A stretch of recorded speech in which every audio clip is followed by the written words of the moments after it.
অর্পণ শেখ, তোমার এই পুরো ঠোঁটে চুমু খেতে চাই জান। ভবিষ্যতে তোমার 1 ডজন বাচ্চার আম্মু একমাত্র আমি হব। আমার পবিত্র ভালোবাসায় তোমাকে ভালো করে তুলব। প্লিজ কথা দাও, শুধুমাত্র আমাকে তোমার সন্তানের মা হিসেবে চাইবে। ভালোবাসি, ভালোবাসি, ভালোবাসি। অর্পণ হাতের চিরকুট পরে স্তব্ধ হয়ে গেল। দু চোখে বিস্ময় নিয়ে সামনে দাঁড়িয়ে থাকা ভীত মেয়েটির দিকে নজর দেয়। ততক্ষণে মেয়েটি মাথা নত রেখে ঠকঠক করে কাঁপছে। অতিরিক্ত ভয়ে তার মুখ চুপসে গেছে। অর্পণ পরক্ষণে তড়িৎ গতিতে আবারও লেখাটি পড়ল। মস্তিষ্ক এবার ভয়ঙ্করভাবে গরম হলো। তার কথার থেকে হাত বেশি চলার রেকর্ড আছে। এবারও অজান্তেই সামনে মেয়েটার গালে কষে চড় মারল। আমার ঠোঁটে চুমু খাবি? আমার বাচ্চার মা হতে ইচ্ছা করে তোর? খুব শখ লেগেছে অর্পণের বউ হবার? তুই কি ভার্সিটির নতুন? আমি কে ধারণা আছে তোর? স্বয়ং অর্পণ শেখকে প্রপোজ করছিস? ভরা ভার্সিটির সামনে অর্পণের গর্জনে কেঁপে ওঠে সবাই। অর্পণ হাতে থাকা নীল রঙের কাগজটি দুমড়ে মুচড়ে মাটিতে ফেলে পা দিয়ে পিষিয়ে দিল। সামনে গালে হাত দিয়ে দাঁড়িয়ে থাকা হতবাক মেয়েটি প্রচণ্ড ভয়ে ফুপিয়ে ওঠে। ভোলা ভালা মেয়েটি সপ্তাহখানিক হলো গ্রাম থেকে শহরে এসেছে পড়াশোনার জন্য। আজ সকালে বন্ধুদের সাথে ট্রুথ ডেয়ার খেলার সময় ভয়ানকভাবে ফেসে যায় চৈতি। ডেয়ার অনুযায়ী তাকে একটি ছেলেকে চিরকুট দিতে হবে, তাও কিনা ভার্সিটি কাঁপানো সবার বড় ভাই অর্পণ শেখকে। সে বারবার না করার পরও বন্ধুরা শুনেনি। অবশেষে এক প্রকার মনের বিরুদ্ধে মেয়েটি ভয়ে ভয়ে অর্পণকে একটা চিরকুট দেয়। কিন্তু ঘটনার আকস্মিকতায় চিরকুট পড়ার সময় তার পায়ের তলা থেকে মাটি সরে গেছে। কল্পনাও করেনি এমন বিশ্রী শব্দগুলো লেখা থাকবে। এবার তাকে বাঁচাবে কে?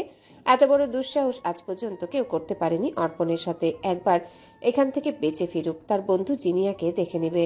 অর্পণের হুঙ্কারে ভার্সিটির সবাই তাদের দিকে বিস্ফোরণ দৃষ্টিতে তাকিয়ে আছে। চৈতি কান্না মিশ্রিত কণ্ঠে বলল, বিশ্বাস করুন ভাইয়া, এটা ডেয়ার ছিল। সকালে বন্ধুদের সাথে ডেয়ার পাই আমি। ওরা আপনাকে একটা চিরকুট দিতে বলেছিল, কিন্তু কথা ছিল চিরকুট ওরাই লিখবে, আমি শুধু আপনার হাতে দিয়ে চলে আসব। অস্মিনকালেও ভাবিনি এসব বাজে কথা লেখা থাকবে। অর্পণ দৃষ্টি শুরু করলো। সে রাগান্বিত চোখে মেয়েটার আপাতমস্তক দেখে চিবিয়ে চিবিয়ে বলল, একদম মিথ্যা বলবি না। আমার হাত থেকে বাঁচার জন্য এসব নাটক করছিস। চৈতি ফুপিয়ে উঠে তার কথায় ঘোর আপত্তি জানিয়ে বলল, সত্যি বলছি ভাইয়া, ওই যে আমার পেছনে 2জন মেয়ে দেখতে পাচ্ছেন, ওরাই ডেয়ার দিয়েছিল। চৈতি বলেই ঘাড় ঘুরিয়ে পেছনে তাকালো। ডান হাত দিয়ে দেখিয়ে দিল 2টি মেয়েকে। অর্পণের তীক্ষ্ণ চোখ চট করে সেখানে যায়। খেয়াল করে দেখলো মেয়ে দুটি ভয়ে কাচুমাচু করছে, একে অপরের দিকে ফ্যাকাশে মুখে তাকাচ্ছে। অর্পণ তৎক্ষণাৎ যা বুঝার বুঝে ফেলে। আদেশের সুরে বলল, এদিকে আসো সবাই, আজ তোমাদের ডিয়ার খেলা শেখাবো। ফার্স্ট, ফটাফট চলে এসো। বোন গন, আমি কিন্তু 3 পর্যন্ত গুনবো। মেয়েগুলো ভয়ার্ত চেহারায় জোরপূর্বক হেসে 2 কদম এগিয়ে যায়। হঠাৎ থেমে তারা চিৎকার করে পেছনে ঘুরে দিল এক দৌড়। অর্পণ এবার ঠোঁট টিপে হাসলো। চৈতিকে আরেকটু বাজিয়ে দেখার জন্য বলল, সত্যি ডিয়ার ছিল নাকি এই যুগে আমার মতো সুদর্শন যুবককে প্রপোজ করতে এসেছে? অর্পণের মুখ থেকে সুদর্শন শুনে মেয়েটি পূর্ণ দৃষ্টি মেলল তার পানে। ট্যাপ ট্যাপ করে তাকিয়ে দেখলো আসলে ছেলেটা সুদর্শন। গায়ের টি শার্টটা বলিষ্ঠ দেহে আটসাট হয়ে লেগে আছে। মাথার ঝাঁকড়া চুলগুলো আটকে রেখেছে একটা কালো ব্যান্ড দ্বারা। সরু চিকন নাক, হালকা আধপোড়া 2টি ঠোঁটের দিকে তাকিয়ে সে থমকে গেল। ভীত হলো সে।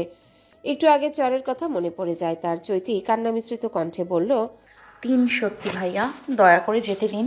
আমি গ্রাম থেকে খুব কষ্টে এখানে ভর্তি হয়েছি, বাবা মা জানতে পারলে মেরেই ফেলবে। অর্পণ চোখের ইশারায় চলে যেতে বলল। তৎক্ষণাৎ চৈতির আত্মায় পানি আসে। হনহনিয়ে চলে যায় ক্লাসে। ধীরে ধীরে সকলের দৃষ্টিও ওদের থেকে মিলিয়ে যেতে থাকে। অর্পণ বাইকে হেলান দিয়ে তুষিবকে বলল, ঠান্ডা পানি আন তোষিপ, মাইয়া মানুষের ঝামেলা শেষ নেই। এই নারী বিষয়ক জঞ্জালে আমি নেই ভাই। মেয়ে জাতি ভয়ঙ্কর এক আতঙ্ক। সেই ভয়ানক আতঙ্কে কেন বারবার মৌমাছির মতো আমার চারপাশে ভনভন করে? বিরক্তিকর। জলদি শেপকে কল কর, শালাই ভার্সিটি আসবো কখন? তুষিব ওর জুনিয়র, তবুও সারাক্ষণ অর্পণের চালা হিসেবে লেগে থাকে। এলাকায় কিছু হলেই চোখের পলকে নিউজ চলে যায় তার কাছে। মারামারি, হানাহানি, বখাটেপনা, উশৃঙ্খল সব প্রকার বাজে বৈশিষ্ট্য থাকলেও পড়াশোনায় অর্পণ মোটামুটি টাইপের স্টুডেন্ট। ভার্সিটিতে আসে বন্ধুদের সাথে আড্ডা দেওয়ার জন্য। এমপির ছেলে হওয়ায় কারো সাহস নেই তার উপর কথা বলার। এলাকায় ফুটবল, ক্রিকেট খেলার আয়োজন যেখানে, অর্পণকে চট করে পাওয়া যায় সেখানে। গ্যাঞ্জামের গুরুই নাম্বার 1 অর্পণ। তার সঙ্গে ঘুরে ডজন ডজন ছেলেপুলে, যারা আদেশ পেতে দেরি, মারামারি করতে দেরি নেই। ঘণ্টাখানিক পর তার সকল বন্ধু বান্ধবী চলে আসে ভার্সিটিতে। ক্যান্টিনে ভিড় জমিয়ে আড্ডায় মশগুল হয়ে যায় এখন তারাই শুধু ক্যান্টিনে। সকালে সেই ঘটনা শোনার পর একজন আরেকজনের উপর হেসে গড়াগড়ি খাচ্ছে। আজকের বিনোদনের থেকে বড় অন্য কিছু হতেই পারে না। ওদের বন্ধু মহলে ত্রিধা বলল, মেয়েটার সাহস আছে মামা, এত ছেলে থাকতে অর্পণ কি চিরকুট দেয়? দোস্ত, মেয়েটার নাম কি রে? কোন ডিপার্টমেন্টে? দেখা ভাই, প্লিজ প্লিজ প্লিজ। অর্পণ বিরক্ত হয়ে চোখ মুখ কুঁচকে ফেলল। শহরে ব্যস্ততা বেড়েছে, চারিপাশে যানবাহনের শব্দে দাঁড়িয়ে থাকা মুশকিল। কানের পর্দা ফেটে যাওয়ার জোগাড়। অনবরত গাড়ির হর্নে মাথা ঝিমঝিম করছে। বাসের ধোঁয়ায় গা গুলিয়ে আসছে স্নিগ্ধার। সে এই শহরে নতুন, দুদিন হয়েছে একটা বিলাসবহুল ফ্ল্যাটে উঠেছে। এখানে আসার মূল কারণই হলো ভার্সিটি। তবে বাসা গুছানোর ঝামেলায় একদিনও ভার্সিটিতে যেতে পারেনি। আজ মার্কেটে যাওয়ার উদ্দেশ্যে বাসা থেকে বেরিয়েছে। অথচ এই শহরে কিছুই চেনা জানা নেই তাদের। প্রচন্ড গরমে স্নিগ্ধা টিকতে না পেরে মায়ের হাত ধরে একটু এগিয়ে গেল। হাতের কাছে রিকশা পেয়ে উঠে পড়ল ঝটপট। মার্কেটে গিয়ে আয়েশা জামান মেয়েকে কিছু নতুন ড্রেস কিনে দেয়। স্নিগ্ধা কসমেটিক দেখছিল। তার মা একটা পার্স ব্যাগ হাতে নিয়ে বলল, স্নিগ্ধা, কাল থেকে ভার্সিটি যাবি, একটা ব্যাগ প্রয়োজন। এটা কেমন দেখ তো। স্নিগ্ধা মুচকি হেসে ব্যাগ কাঁধে নিয়ে সামনের আয়নায় এপাশ ওপাশ করে দেখতে লাগলো। নিজেকে দেখার মাঝে হঠাৎ আয়নার ভিতরে চোখ পড়ল একটা অসভ্য ছেলের দিকে। ছেলেটা এই মার্কেটের ভেতর সিগারেট খাচ্ছে। সিগারেটে এক টান দিয়ে নিচে ফেলে পা দিয়ে পিষে ফেলল। সেকেন্ডের ব্যবধানে নত মুখে দাঁড়িয়ে থাকা একটা ময়লা কাপড় পরা রোগাসোগা দেহের পিচ্চিকে চড় মারল। ছেলেটা তাকে কি যেন অনর্গল বলে যাচ্ছে, ক্ষণে ক্ষণে কাঁদছে, অথচ পালাচ্ছে না। এই বিশ্রী দৃশ্য দেখে স্নিগ্ধার ভেতর ক্রোধ জাগ্রত হয়। এতটুকু ছেলে, বয়স 10 কিংবা 11, তাকে চর মেরে গাল লাল করছে। অমানবিক নির্যাতন, চরম অসভ্য ছেলে। অথচ আশেপাশে কেউ কিছুই বলছে না। ছেলেটাও হেল্প চাইছে না কোনো। স্নিগ্ধা তার মাকে ডেকে রাগান্বিত গলায় বলল, আম্মু, ওই ছেলেটা কিভাবে মারছে দেখো, কেউ কিছু বলছেও না। আয়েশা জামান কৌতূহল চোখে পেছনে ঘুরল। ততক্ষণে দেখলো আরো কিছু ছেলে পেলে দিয়ে ভরা। মুহূর্তেই ঝামেলা লেগে গেছে। ভেসে আসছে চিৎকার চেঁচামেচি। দূর থেকে বুঝার উপায় নেই কে কাকে মারছে। আয়েশা জামান ভাবুক কণ্ঠে বলল, হয়তো নিজেদের মধ্যে ঝামেলা, ওসব দেখে কাজ নেই। ঝটপট প্রয়োজনীয় জিনিস কিনে বাসায় চল। স্নিগ্ধার চোখের বিস্ময় তখনও কাটেনি। সে এক দৃষ্টিতে সেদিকেই তাকিয়ে আছে। কিন্তু মার্কেটে ধীরে ধীরে ভয়াবহ ভাবে গ্যাঞ্জাম লেগে যায়। সেখানে সব ছেলেগুলো পিচ্চিকে এবার কাঁধে তুলে রাস্তায় বেরিয়ে গেল। ঘটনার আকস্মিকতায় স্নিগ্ধার চোখ বড় বড় হয়ে যায়। কি হচ্ছে এসব? তার ছোট মাথায় ধরে না। শুধু বুঝলো একটু আগে যাকে চড় মারলো তাকেই কাঁধে নিয়ে দৌড়াচ্ছে। বাইরে চিৎকার চেঁচামেচি শোনা যাচ্ছে। আয়েশা জামান ভীত হলো।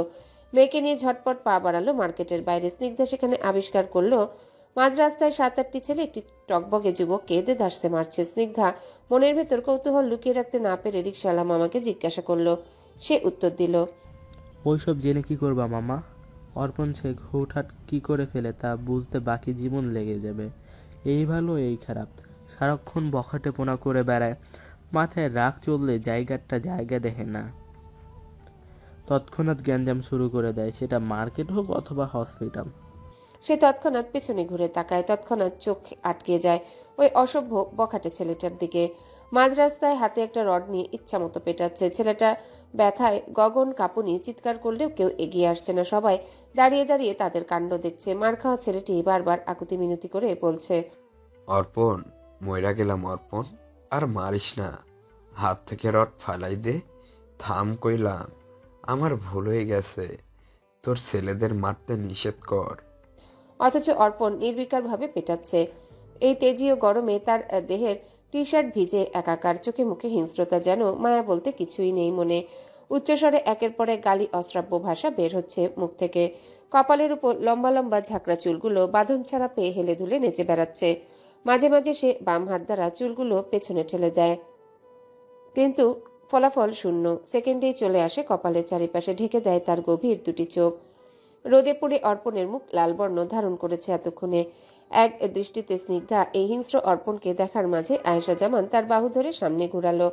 শাসনের সুরে বলল, আর একটু হলেই পড়ে যেতিস, ওইসব না দেখাই ভালো। বাসায় চল চুপচাপ। এ কোন এলাকায় চলে এলাম? বেয়াদব ছেলের বাবা মাও কি কিছু সে বলে না, রাস্তাঘাটে মারামারি করে, অভদ্র। স্নিগ্ধা দীর্ঘশ্বাস ফেলে সামনে নজর দিল। রিকশা মামা বলল, অর্পণ অকারণে কাউকে মানে না, হয়তো পোলাটায় অন্যায় করছে। আপনারা কি এলাকায় নতুন? আয়েশা জামান জবাব দিল, জি। ঠিক ধরেছি, কয়দিন থাকেন, সব আস্তে আস্তে বুঝতে পারবেন। তো বাসার সামনে রিক্সা থামার পর স্নিগ্ধা নামতে যাবে তখনই তার চোখ দুটি বড় বড় হয়ে যায়। গেটের সামনে স্বয়ং অর্পণ শেখ দাঁড়িয়ে, গায়ে তখনও ঘামযুক্ত টি শার্ট ভিজে পানি ঝরঝরিয়ে পড়ছে, মুখের অবস্থা বেগতিক, অথচ ঠোঁটে তার চমৎকার হাসি দেখে বোঝার উপায় নেই মাত্রই কাউকে পিটিয়ে হসপিটালে পাঠিয়ে দিয়েছে।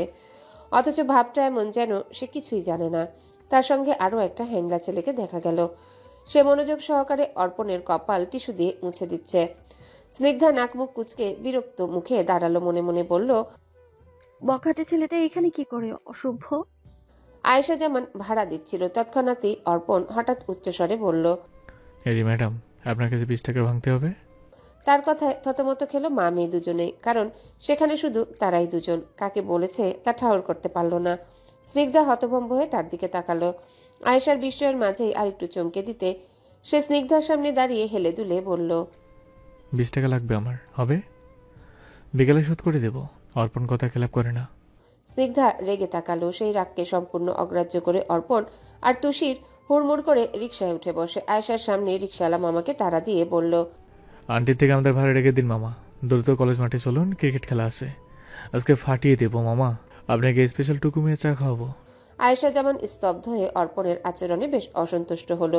এই কেমন ধাঁচের ছেলে, এটা ন্যূনতম ভদ্রতার লেশমাত্র নেই। মায়ের বয়সী নারীদের সাথে কেমন আচার আচরণ করতে হয় তা কি বাবা মা শেখায়নি? তিনি মনে মনে নতুন শহরে যুবতী মেয়েকে নিয়ে ভীষণ ভীত হলো, যদি কখনো খারাপ কিছু ঘটে যায়। রিকশাওয়ালা মামা তার কল্পনার মাঝে ওনাকে আরেক চমক দিলেন। তিনি সত্যি সত্যি ওদের ভাড়া রেখে আয়েশা জামানের হাতে বাকি টাকা তুলে দিলেন। অর্পণ চমৎকার হেসে বলল, চিল আন্টি, টাকা নিয়ে পরে এক সময় আমরা ঘটা করে আলোচনায় বসবো। আপাতত ভীষণ ব্যস্ত আমি। বলেই তারা চোখের পলকে দূরে চলে গেল। স্নিগ্ধা ক্ষোভে ফেটে পড়ে, দাঁতে দাঁত চেপে বলল, অসভ্য বেয়াদব ছেলে, তোকে আমি দেখে নিব। রিকশায় উঠে অর্পণকে রহস্যময় হাসতে দেখে তুষিব কৌতূহলবশত বলল, ভাই, আপনি ওই মেয়ের কাছ থেকে টাকা চাইলেন, আমি লজ্জা পেয়েছি ভাই। মেয়েটা আপনাকে গরিব মনে করলো, এমন কেন করলেন? সুন্দরী মেয়ে দেখে ভাবসাব নিতে হয়, নিজেকে তাদের চোখে পড়ার জন্য অ্যাটিটিউড দেখাতে হয়, অথচ আপনি যা করলেন, উফ! আপনার বাইক কেন গেটে রেখে আসলেন? অর্পণ এক দৃষ্টিতে ঘন কালো আকাশের দিকে তাকিয়ে আছে। কটকটে রোদে হঠাৎ সমস্ত আকাশ ধীরে ধীরে কালো মেঘে ঢেকে যাচ্ছে। হয়তো তুমুল বেগে বৃষ্টি হবে। এই মধুর মুহূর্তে তুষিবের প্রশ্নের উত্তর দিতে ইচ্ছা হলো না। তার মন সম্পূর্ণ বিরোধিতা করে বলছে, ওই ছাগলের অহেতুক প্রশ্নের উত্তর দেওয়ার মতো প্রয়োজন নেই। এতটাও গুরুত্বপূর্ণ প্রশ্নই নয় এটা। টাকা নিয়েছে মানে কি? ইচ্ছে হয়েছে নিয়েছে। এমপির ছেলে বলে টাকা দেওয়া যাবে না, কেমন কথা? কোথায় লেখা আছে? ও কেন নিয়েছে একমাত্র সে আর তার হৃদয় জানে। এই ভেবেই মৃদু হাসল অর্পণ। তুষিব উত্তর না পেয়ে তার অপেক্ষার বাঁধ ভেঙে গেল। ছেলেটা মৃদুভাবে ধাক্কা দিল, বলল, ও ভাই, কোন জগতে হারিয়ে গেলেন? মতিগতি শুধিবার ঠেকছে না। মাইয়ারে মনে ধরলো না কি? এমপির ছেলে 20 টাকা ধার করলো, ভাবলেই মেজাজ চটে যাচ্ছে, হিসাব মিলছে না। অর্পণ এবার ঠোঁট এলিয়ে চমৎকারভাবে হাসল। তখনও সে আকাশের পানে তাকিয়ে গভীর বাদামি বর্ণের চোখ জোড়া বন্ধ করে মৃদু কণ্ঠে বলল, বিশেষ করে সুন্দরী মেয়েদের ভর্তায় মুখ, লজ্জা লাল হয়ে যাওয়া গলা, অপ্রত্যাশিত কারণে হতভম্ব, হকচকিয়ে ওঠা চেহারা, সংকোচ বোধ করা, এসব দেখতে আমি পৈশাচিক আনন্দ অনুভব করি। মেয়েদের হুটহাট ভয় পাইয়ে দিতে শান্তি লাগে ভাই। দর মেয়েদের 2টা মিষ্টি কথা বললেই ওরা লজ্জায় লাল হয়, আবার ধমক দিলে কেঁদে ভাসায়। ওসব আমি হ্যাপিভাবে এনজয় করি। তাদের মনের খবর ধরে বলার অদম্য ইচ্ছা আমার। তুষিব নিজেই এসব শুনে হতভম্ব হয়ে গেল। চোখ দুটি বড় বড় করে তাকায়, মুখটা হা করে থ মেরে রয়। এই ছেলেকে দেখে কে বলবে গ্যাঞ্জামের নাম্বার 1 গুরু, যার মুখে রস নেই অথচ এখন কি কাব্যিক কথা বলছে। অবশ্য মেয়েদের জন্যই শুধু মধু, সবার ক্ষেত্রে নিম পাতার রস। অর্পণ আকাশ থেকে চোখ নামিয়ে তুষিবের দিকে তাকিয়ে হঠাৎ উচ্চস্বরে বলল, দেখলি না ওই মাইয়া কেমন করে ড্যাব ড্যাব করে তাকাইছিল? তাই দুষ্টুমি ছলে আরো বিভ্রান্তিতে ফেলিয়ে দিলাম। 20 টাকা বাহানা মাত্র, আসল ঘটনা আছে আমার পাগলাটে ইচ্ছে। ওহো, মুখটা একদম দেখার মতো হয়েছিল। কারণ সকালের মেয়েটা তাকে ওকা দিয়ে আমি শান্তি পেয়েছি। বেচারি খুব ভয় পেয়েছে, আর একটু হলেই জ্ঞান হারাতো। তুষিব তৎক্ষণাৎ ধরে ফেলল তার বড় ভাই সেই অসাধারণ প্রতিভা, যিনি চট করে মেয়েদের কাঁদাতে পারে, আবার চোখের পলকে প্রেমে ফেলে দিতে বাধ্য করে। সেটা পরিচিত হোক অথবা মাত্র দেখা মেয়ে হোক, তার লক্ষ্যই সুন্দরী মেয়েদের একটু ঘেঁটে দেখা, মুখের ভাবভঙ্গি তীক্ষ্ণ চোখে লক্ষ্য করা। এই মানুষটি আসলে আজিব ভাই, অথচ তুষিব ভুলে গিয়েছিল সেই বিখ্যাত ফ্ল্যাটের কথা। আজ নিশ্চয়ই ক্রিকেট মাঠের শতনারীকে টুপ করে তার প্রেমে ফেলে যন্ত্রণা দিবে। কে জানে মানুষটা যে সুন্দরী মেয়েদের কাঁদাতে ভালোবাসে, নিজের যন্ত্রণা সুন্দরীদের উপর ছেড়ে শান্তি পায়। তুষিব অর্পণের বিষাক্ত ঘটনা স্মৃতি মনে করে কষ্ট পেল। হৃদয়ে তার একরাশ কষ্ট হানা দিল, অথচ পাশের মানুষটার ছন্নছাড়া বাউন্ডুলে জীবনের মাঝে অদ্ভুত এক কাহিনী লুকিয়ে আছে। আগে তো বড় ভাই এমন অপরিপাটি রাগচটা ছিল না। তাকে দেখে এক বিন্দু বুঝার উপায় নেই মানুষটার ভেতর কি লুকিয়ে আছে। সবসময় নিজের শান্তি খুঁজতেই কত আয়োজন, কেন এমন হলো? নারী জাতি এতটাই ভয়ঙ্কর, একটি মানুষের সুন্দর জীবন ধ্বংস করে দেয়। অর্পণের সাথে সে 5 বছর ধরে চলাফেরা করছে। ছেলেটার কাছের কেউ যে কথা ঘটনা জানে না, তার সবকিছুই তুষিব জানে। অর্পণ তাকে যে ভীষণ বিশ্বাস করে। রিক্সা মাঠে আসতেই অর্পণ পকেট থেকে 50 টাকা চকচকে একটা নোট রিক্সাওয়ালা মামাকে দিলেন। মামা হেসে তার মাথায় আদর করে বললেন, বেঁচে থাকো বাবা। বাইরে থেকে তুমি যে কঠিন শক্ত দেখাও, আমি জানি তুমি কঠিন নও। এই ভেতরটা একটি নরম মন, লক্ষ্মী ও ভদ্রলোক লুকিয়ে আছে। ভদ্র? তাও আবার অর্পণ? দৌড় মামা। অর্পণের চোখ মুখ কুচকে তার উত্তরের পাত্তা না দিয়ে দৌড়ে গেল মাঠে। দূর থেকে সব বন্ধুদের হাঁক ছেড়ে ডেকে বলল, সবাই কই তোরা? আজ খেলা হবে বস। সৌরভ, শুরু কর। স্নিগ্ধার বাবা যে ফ্ল্যাট ভাড়া নিয়েছে সেটা বিশাল জায়গার খোলামেলা ফ্ল্যাট। রুমগুলো অনেক বড়, পাশাপাশি বারান্দা দুটিও বেশ সুন্দর। প্রকৃতির ঠান্ডা ফুরফুরে বাতাস বয়ে যায় সকাল বিকাল। বারান্দায় আসলে বিষণ্ণতা দূরে পালিয়ে যায়। দেখেই বোঝা যাবে বাসার মালিক খুব শৌখিন মানুষ, রুচিশীল ব্যক্তি। স্নিগ্ধা গোসল সেরে ভেজা মাথায় রুমাল জড়ানো, দ্রুত রুম হালকা পাতলা গুছিয়ে খাবার খেতে যায়। আয়েশা জামান বাসায় ফেরার পর থেকে বেশ চিন্তিত, মুখের হাসিটুকু যেন মিলিয়ে গেছে। স্নিগ্ধার বড় ভাই থাকে রাজশাহী, সেখানে মাস্টার্স করছে। আর ছোট্ট একটা বোন মিষ্টি, মেয়েটা বাবার সাথে স্কুলে ভর্তি হতে গেছে। আজ ক্লাস 7-এ পড়ে। সারাক্ষণ বোন স্নিগ্ধার সাথে মেতে থাকে। সেই 5 জন মানুষ নিয়ে স্নিগ্ধার পরিবার। মেয়ের পড়াশোনার জন্য তার বাবা এখানে শিফট করেছেন। আয়েশা জামান খাবার বেড়ে দিলেন। স্নিগ্ধা জিজ্ঞাসা করল, বাবা কখন আসবে? আয়েশা জামানও খেতে বসলেন। ভাত মেখে জবাব দিল, বিকেলে বন্ধু বাসায় গিয়েছে, মিষ্টি নাকি শহর ঘুরবে, তাই বাসায় আসতে পারেনি। স্নিগ্ধা নীরব রইল। দুজনার মাঝে আর কোনো কথা আদান প্রদান হলো না। কিছু সময় পর আয়েশা জামান বললেন, এই এলাকাটা আমার ভালো ঠেকছে না। একটা ছেলেও ভদ্র নয়, কেমন বেয়াদব হয়েছে। তোমার বাবা আসুক, কথা বলবো বাসা চেঞ্জ করা নিয়ে। অন্য এলাকায় গেলে আমার চিন্তা কমবে। এর থেকে খুলনাই ভালো ছিল স্নিগ্ধা। কোনো বগাটেপনা ছিল না। আজকের মতো এত চিন্তাও কখনো করিনি আমি। স্নিগ্ধা মন দিয়ে মায়ের কথা শুনল। তারও আজকের ঘটে যাওয়া ঘটনাগুলো ভালো লাগেনি। সে খাওয়া থামিয়ে ওই অভদ্র ছেলেটার কথা মনে করলো। এরপর হঠাৎ কি মনে হতে বলল, কিন্তু আম্মু, এখান থেকে ভার্সিটি খুব কাছে। অন্য জায়গায় গেলে বাবারও প্রবলেম, আমারও। তাছাড়া এই বাসায় 3 মাসের ভাড়া এক্সট্রা দেওয়া হয়েছে। আয়েশা জামান খাওয়া শেষে বেসিনে হাত ধুয়ে বলল, আমি তোমাকে নিয়ে চিন্তা করি স্নিগ্ধা। স্নিগ্ধার খাওয়া থেমে যায়। সে গাঢ় দৃষ্টিতে তাকিয়ে মায়ের অস্থিরতা খুব কাছ থেকে অনুভব করলো। ছোটবেলা থেকেই দেখে এসেছে তার মা তাকে নিয়ে কতটা উদ্গ্রীব থাকে, কতটা চিন্তিত হয়। স্কুল থেকে কলেজ কখনো একা ছাড়েনি। নিজের শত কষ্ট হলেও 2 বোনকে টিউশন স্কুলে নিয়ে গেছেন। মেয়ে দুটোর জন্য কত ত্যাগ কষ্ট সহ্য করেছে এই মানুষটা। স্নিগ্ধা অতীত মনে করে চাপা দীর্ঘশ্বাস ফেললো। খাওয়া শেষে রুমে যেতে যেতে ভরসা সুরে বলল, স্নিগ্ধার রুমে প্রবেশ করলো। হাঁটতে হাঁটতে বারান্দার মাঝ বরাবর দাঁড়িয়ে ব্যস্ত শহরের পানে তাকালো। রিক্সা গাড়ি ব্যস্ত ভঙ্গিতে চলাচল করছে। এই বিকেলের গধূলি লগ্নে স্নিগ্ধার মাথায় খেলা করছে নানান রকম চিন্তা। ছেলেটা অদ্ভুত, কেমন রহস্যময়ী। স্নিগ্ধা ধীরে ধীরে গভীর ভাবনায় হারিয়ে যায়। কিছু সময় পর হঠাৎ নিজে এই কল্পনায় চমকে উঠল। চোখ খিচে বলল, ছি ছি, কি সব ভাবছি। পরক্ষণেই বারান্দায় দাঁড়িয়ে পরিকল্পনা করলো কালকে সারাদিন কি করবে সে। ওই অনুযায়ী মনে মনে রুটিন করে নেয়। বারান্দায় ফুল গাছ নেই, কয়েকটি রং বেরঙের ফুল গাছ কিনতে হবে। ভার্সিটি থেকে ফেরার পথে কিছু গাছ আর ঘর সাজানোর সামগ্রী সাথে আনবে স্নিগ্ধা। এই ভর দুপুরে সে নিজের ব্যস্ত জীবনে হারিয়ে গেল, সম্পূর্ণভাবে ভুলে গেল কিছুক্ষণ আগে সব ঘটনা। চৈতি ভার্সিটি থেকে ফেরার পর একদানা ভাতও মুখে তুলতে পারে না। ভেতরে ভেতরে গিল্টি ফিল হচ্ছে। চৈতি পাকাপোক্তভাবে সিদ্ধান্ত নিয়েছে তার বন্ধু জিনিয়া, শ্রাবণ আর হিমু ওদের সাথে কখনো কথা বলবে না। বন্ধুত্ব শেষ। সকালের ঘটনায় সে খুব লজ্জিত, আত্মসম্মানে লেগেছে তার। সে মরে যেতে প্রস্তুত, তবুও কশ্চিনকালে ওই ভার্সিটি মুখ হতে পারবে না। কিভাবে দ্বিতীয়বার দাঁড়াবে ওই লোকটার সামনে? খচ্চর ছেলে তাকে কষে চড় মারল, মেয়েদের গায়ে হাত তুলতে একটুও বাঁধল না। ছেলেটার নাম যেন কি? চৈতি আকাশ পাতাল ভেবে সারা রুম পাইচারি করছিল। হঠাৎ হৃদয়টা হাহাকার করায় সে ধপ করে বিছানায় মুখ লুকিয়ে শুয়ে পড়ল। ছেলেটার নাম মনে করে দাঁতে দাঁত চেপে বলল, অর্পণ শেখ, আসলেই তুই গোবর গণেশ। তোর নাম এটাই পারফেক্ট। চৈতির বুক ভার হয়ে কান্না আসে। এই জীবন গ্রামে পড়াশোনা করলেও এতটা কষ্ট হয়নি। কখনো এত বাজে সিচুয়েশনে পড়েনি। লজ্জায় অপমানে সহজ সরল মেয়েটা জর্জরিত। সে রাগে দুঃখে হাত পা ছেড়ে চুরে বসে পড়ল। মনে শান্তি নেই নেই নেই নেই। পরক্ষণে অর্পণের কথা মনে হতে সে ভয় পেয়ে যায়। ভীত হলো চৈতির ছোট অন্তরাত্মা। ব্যাগ থেকে ছোট আয়না বের করে মুখের সামনে রাখলো। তৎক্ষণাৎ বাম হাত গালে চলে যায়। এখন ওই ব্যাটার চরের দাগ স্পষ্ট, জায়গাটা লাল হয়ে আছে।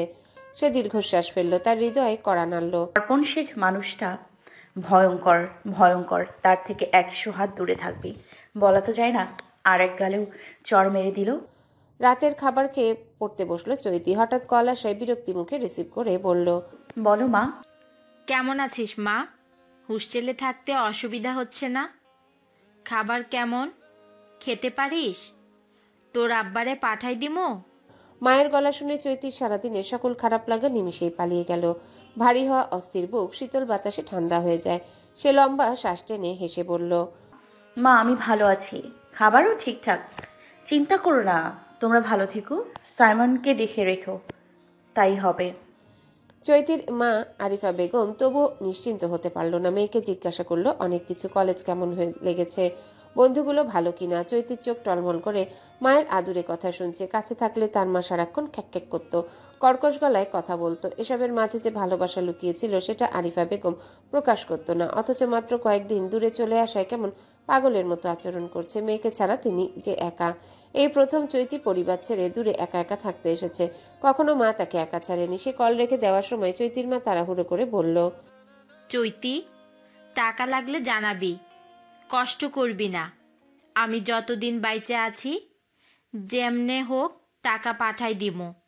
চৈতির চোখে মেঘ ভেঙে বৃষ্টি পড়ে। চোখের পানি টপটপ করে ঝরঝরিয়ে পড়ল বইয়ের উপর। সে নিজেকে সামলে বলল, টাকা লাগবে না, তুমি আব্বাকে ঠিকমতো ঔষধ খেতে বলবা। সাইমনকে দেখে শুনে রেখো মা, আমাকে নিয়ে ভাবতে হবে না, তুমি খেয়ে কাজ করো।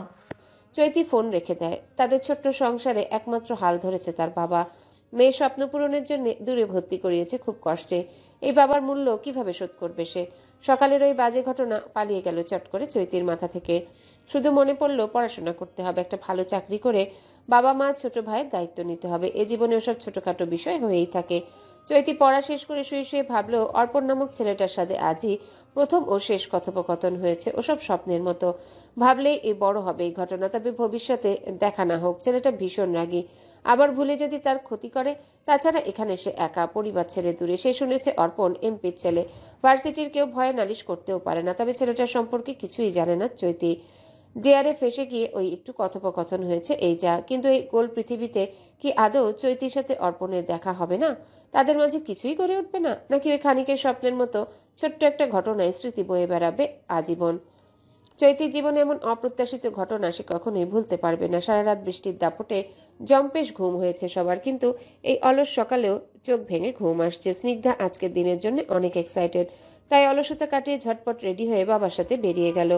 ভার্সিটির মাঠে প্রবেশ করে সে হতবিহ্বল হয়ে যায়। আজই তার প্রথম ক্লাস, কিন্তু ক্লাস কিভাবে খুঁজে পাবে সে? আশেপাশে এক মেয়েকে ডেকে জিজ্ঞাসা করার পর সে দেখিয়ে দিল।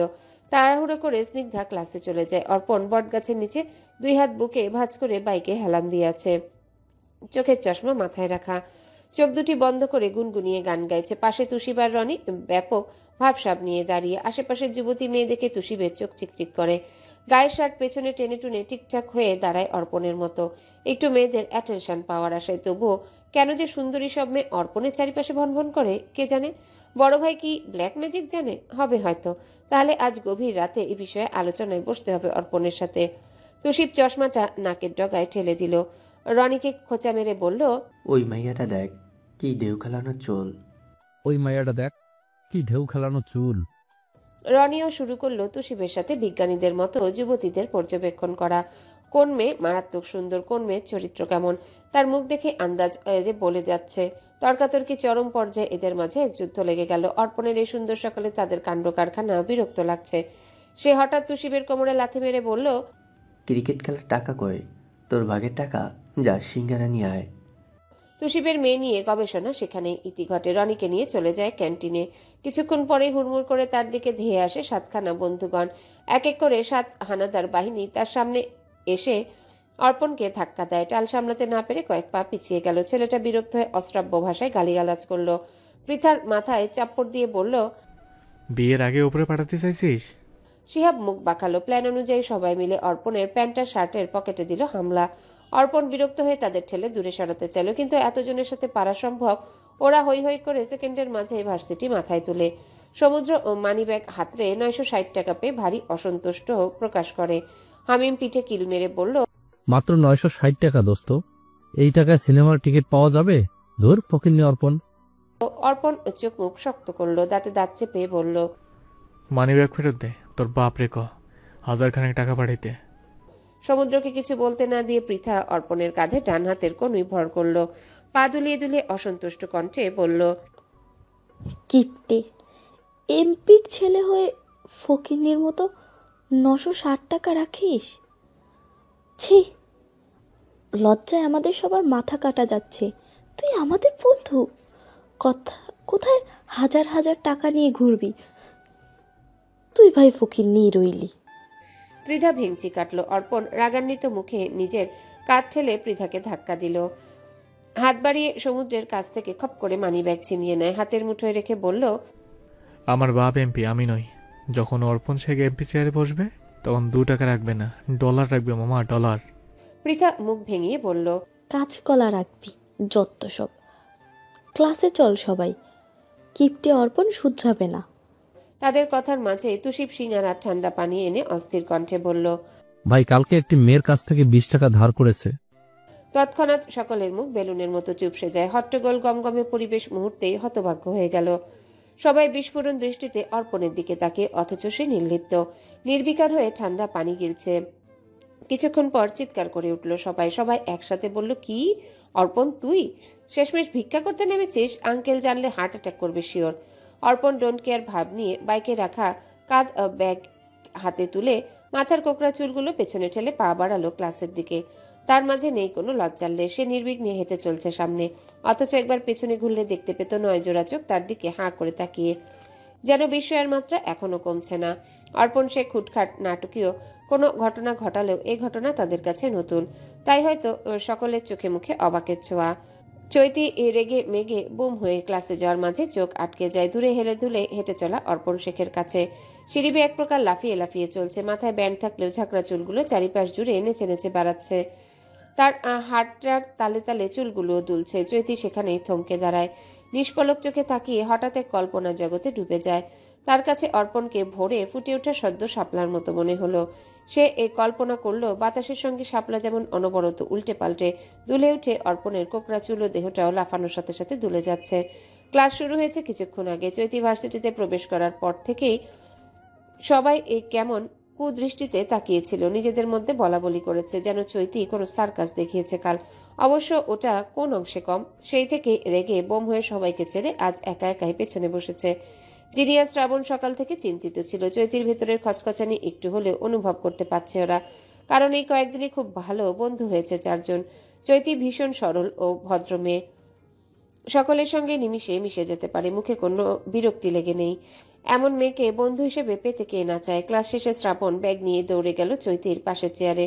জিনিয়াকে ইশারা দিতে সেও মেয়েটার সাথে বসলো। ইনিয়ে বিনিয়ে কি বলে কথা শুরু করবে ওরা ভাবছে, অথচ চৈতি মুখ ডুবিয়ে রেখেছে ফিজিক্স বইয়ে।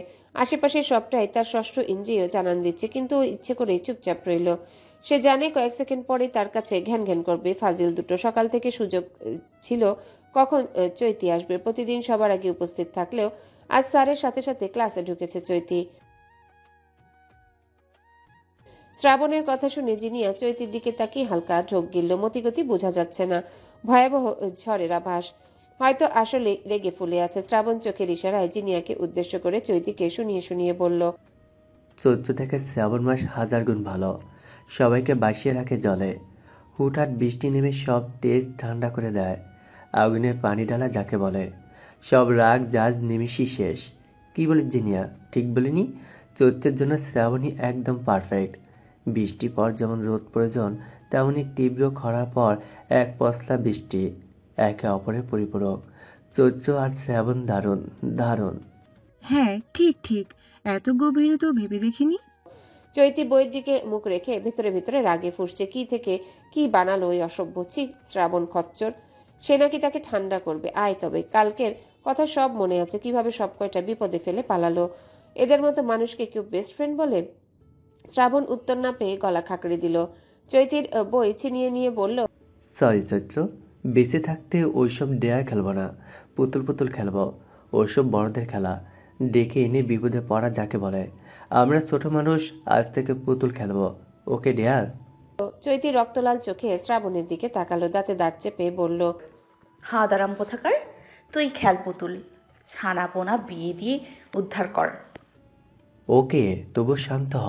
এভাবে ক্লাস করতে বিরক্ত লাগছে। আজ তোর অভিমানী সব কিছু লবণ ছাড়া তরকারির মতো বিটগুটে ঠেকছে। ক্লাস করার মুড নেই ভাই, চল ক্যাম্পাসে যাই, আড্ডা দে। তোরা আমার বন্ধু নয়, সত্যিকারের বন্ধু কখনো বিপদে ফেলে পালায় না। তোরা কালকে প্রমাণ করে দিয়েছিস আমি তোদের কেউ না, এখনো গালে ব্যথা আছে। শ্রাবণ এবার তাড়াহুড়ো করে চৈতির গালে তাকালো, অসহায় কণ্ঠে বলল, ঘন্টা পারে যত সব, সামনে থেকে যা তো। যিনি আজ শ্রাবণের কথা শুনলো না, চৈতিকে সরি বলে ইমপ্রেস করার ট্রাই করলো। অনেক টানাটানির পর চৈতি উঠে বিরক্ত কণ্ঠে বলল, হাত ছাড়, ব্যথা পাচ্ছি, আর একটু হলেই ছিটকে পড়বে আমার চিকন হাত। শ্রাবণ হেসে ওদের সাথে বেরিয়ে গেল। হিমুকে কল করে বলল ক্যাম্পাসে যেতে। কিছু সময় পর হিমু আর শ্রাবণ ওদের জন্য খাবার আনলো। চৈতিকে হাসানোর জন্য কত আয়োজন। চৈতি দীর্ঘশ্বাস ফেলে আকাশের দিকে তাকায়। তার পাশে গালে হাত রেখে শ্রাবণ এক দৃষ্টিতে চৈতির কাজল কালো আখির দিকে তাকিয়ে রয়, যেন কতদিনে তৃষ্ণা মিটছে তার। স্নিগ্ধা ক্লাস শেষে সিঁড়ি বেয়ে নিচে নামার সময় একটা ছেলের সাথে ধাক্কা খেলো। কোনো মতে টাল সামলে পেছনে ঘুরে বলল, সরি। সমুদ্র ঠিকঠাক হয়ে দাঁড়িয়ে সামনের মেয়েটাকে আগাগোড়া পরখ করলো। মিষ্টি হাসি হেসে বলল, it's okay. By the way, তুমি কোন ইয়ার? স্নিগ্ধা কপাল কুঁচকে বলল, ফার্স্ট ইয়ার। তৎক্ষণাৎ সেখানে উপস্থিত হলো অর্পণ আর শিহাব। কাঁধে তাদের ব্যাগ ঝুলছে, অর্পণের বাম হাত পকেটে গুজে রাখা। সে টানটান হয়ে দাঁড়িয়ে পড়ল। সামনে স্নিগ্ধাকে এখানে দেখে কপাল কুঁচকে ফেললো। ওদিকে মেয়েটার মুখও দেখার মতো হয়েছে। চোখ দুটি বড় বড় করে বলল, আপনি এখানে? সমুদ্র এবং শিহাব নিজেদের মধ্যে চোখাচোখি করে অবাকের সুরে বলল, এই মেয়েটাই কালকে তোকে প্রপোজ করেছে? মানে? স্নিগ্ধার কৌতূহল কণ্ঠ। অর্পণ চোখে মুখে গম্ভীরতা টেনে স্নিগ্ধার নিকট গেল। হালকা ঝুঁকে ঠাট্টা সুরে বলল, ম্যাডাম থেকে 20 টাকার জন্য আমার ভার্সিটি চলে এসেছে, এতই দরকার? স্নিগ্ধার মনে পড়ল কালকের কথা। তৎক্ষণাৎ রাগের পারদ তরতর করে বাড়ে।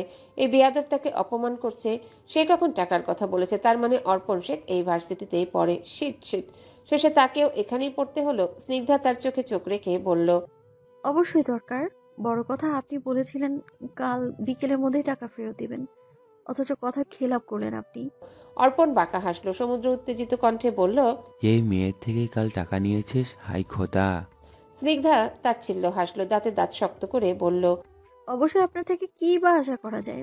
ভরার রাস্তায় গুন্ডামি করে বেড়ান, নিশ্চয়ের মতো পিটিয়ে ভারী মজা লাগে, তাই না?